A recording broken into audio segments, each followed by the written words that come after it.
আসসালামু আলাইকুম রহমতুল্লাহ। আমার প্রিয় নতুন হোমিওপ্যাথিক ডাক্তার, আজকে আমি চাইল্ডিশ বিহেভিয়ার নিয়ে আলোচনা করব।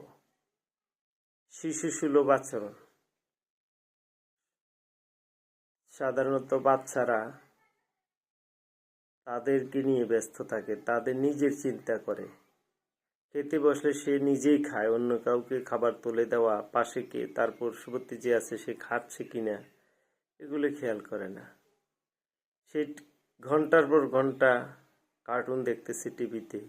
আব্বু আম্মু এসেছে, পাশে বসেছে, এখন টিভি খবরটুকু দেখতে চায়। 5টা মিনিট তার বাবা খবর দেখে উঠে যাবে, তার মা বুঝাচ্ছে কিন্তু সে বুঝতেছে না, সে কার্টুন দেখবে, কার্টুনে দেখবে। এবং রিমোট যখন বাবা হাতে নেয় তখন বাচ্চা কান্না শুরু করে দেয়।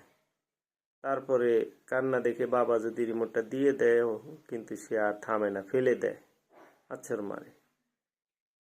আবার অনেক সময় গুরুত্বপূর্ণ কথার সময় মা বাবা বা সাংসারিক অন্য কোনো কথা হচ্ছে, এর মধ্যে এসে শিশু তার জিনিসটা চায়।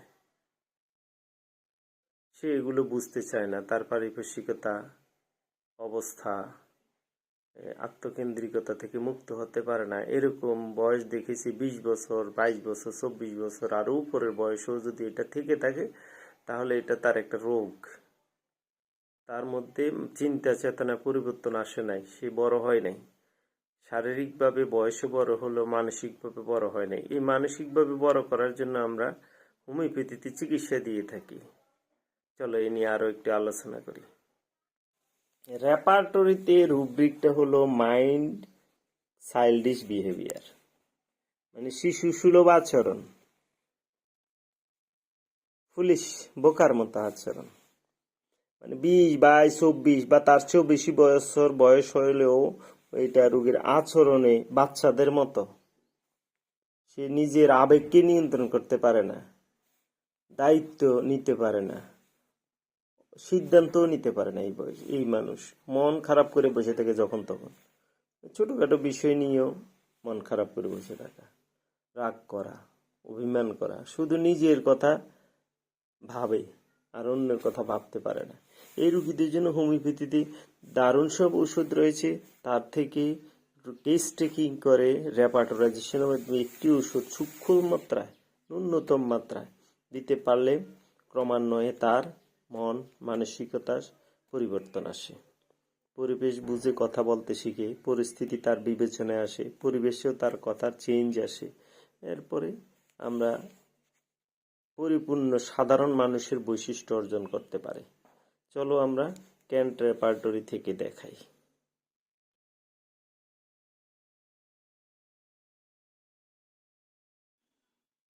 প্রিয় সহকর্মী হোমিও ডাক্তার, দেখো এই 11 পৃষ্ঠা ক্যান্ট রেপার্টরি 6th এডিশন।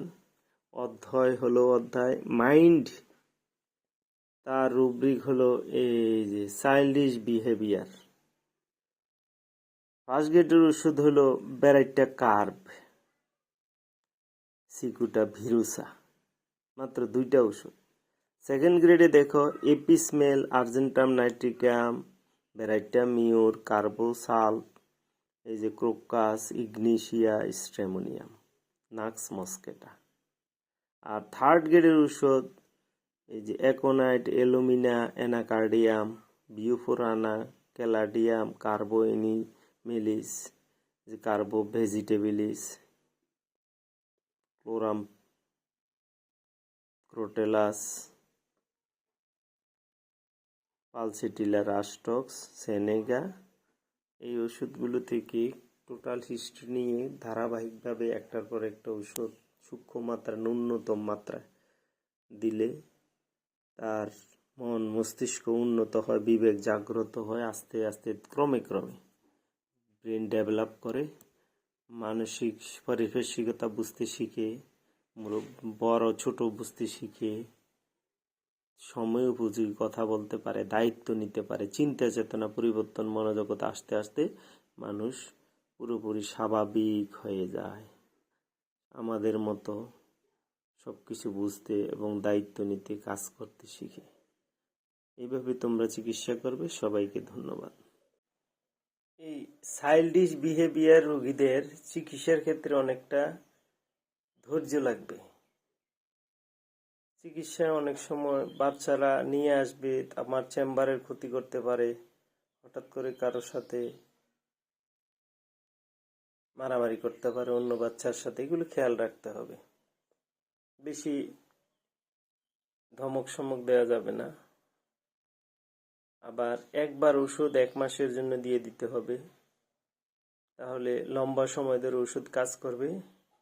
আসার পরে আবার পুনরায় আগের কেস ট্রেকিংকৃত বিবেচ্য বিষয়গুলোর সাথে মিলিয়ে দেখতে হবে কোনো পরিবর্তন আসছে বা নতুন কোনো লক্ষণ আসছে। দ্বিতীয়বার প্রেসক্রিপশন করতে হবে, রেপার্টোরাইজেশন করতে হবে,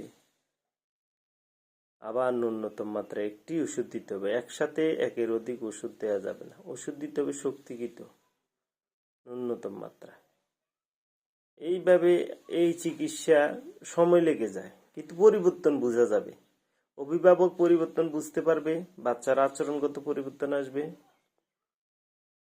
ধৈর্য ধরে অভিভাবককেও বলতে হবে এটা আমশা, জন্ডিস, জ্বর, সর্দি, কাশি এমন রোগ নয়, এটা মানসিক রোগ, এটা সারাতে সময় লাগে। ইনশাল্লাহ পরিবর্তন হচ্ছে, তোমরাও পারবে, দিনে দিনে বুঝবে, রোগীও ধৈর্য ধরবে। পরিবর্তন দেখলে মা বাবাও আশ্বস্ত হবে। কারণ এর মধ্যে আমার কাছে দেখছি যে রোগীরা আসে, তার পূর্বে অনেক ডাক্তার দেখিয়েছে, বিশেষ করে অ্যালোপ্যাথি বড় বড় ডাক্তার দেখিয়েছেন, আচরণগত পরিবর্তন আসেনি।